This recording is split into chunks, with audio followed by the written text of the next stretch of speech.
একটা জিনিস খেয়াল করছেন যে এই এনসিপির লোকজন আর কাউকে জুলাইয়ের জন্য কোনো ক্রেডিট দিতে রাজি না। এর পিছনে একটা খুব স্পষ্ট স্পেসিফিক কারণ আছে। সেটা হলো এনসিপির বেশিরভাগ লোকজন গত 15 বছর কোনো আওয়াজ করে নাই।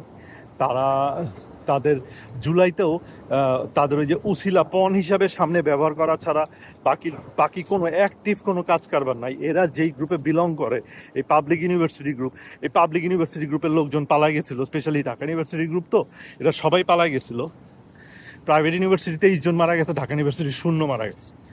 এবং সবচেয়ে ভয়াবহ ব্যাপার হলো এদের অনেকেই ফ্যাসিস্টের হয়ে সম্মতি উৎপাদন করছে। এদের নেতৃস্থানীয় যারার ছবি আছে, ফ্যাসিস্টের নাম্বার 1 গুরু জাফর ইকবালের সাথে একেবারে গুরু শিষ্য টাইপের কিছু ছবি আছে।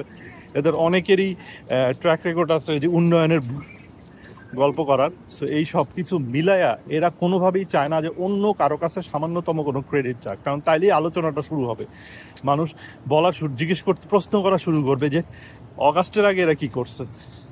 অগাস্টেই যেহেতু কিছু করে নাই, জুলাইতেই কিছু করে নাই, এদের আগের অবস্থান কি ছিল, তখন এরা আরও এক্সপোজড হয়ে যাবে। এই জন্য তারা কোনোভাবেই অন্য কারো অবদান মেনে নিতে রাজি না। এবং বিএনপি যে গত 15 বছর কিছুই করতে পারে নাই, এই গল্প চালানোর জন্য তারা অস্থির। কারণ 15 বছর তারা কোনো চেষ্টাও করে নাই। আর সবচেয়ে এনসিপির এই কয়টা যে সমন্বয়কদের ব্যাপারে সবচেয়ে ভয়াবহ বিষয় যেটা, সেটা হইলো যদি কোনোভাবে শেখ হাসিনা শুরুতেই এই দাবি মাইনে নিত, তারা এই মুহূর্তে সরকারি চাকরি বাকরি কইরা বিএনপির লোকজনের ঠ্যাঙ্গাইতো। তাদের সাথে জামাতের ছেলেপেলেও থাকতো, যেগুলি ছাত্রলীগ সাইজা এইসব বড় বড় চাকরি বাকরি নিয়ে ঠিকই বিএনপির লোকজনের ঠ্যাঙ্গাইতো। এইটা বাস্তবতা, এটা তো স্বীকার করার কোনো উপায় নেই। সবাই ভালো থাকবেন, আল্লাহ হাফেজ।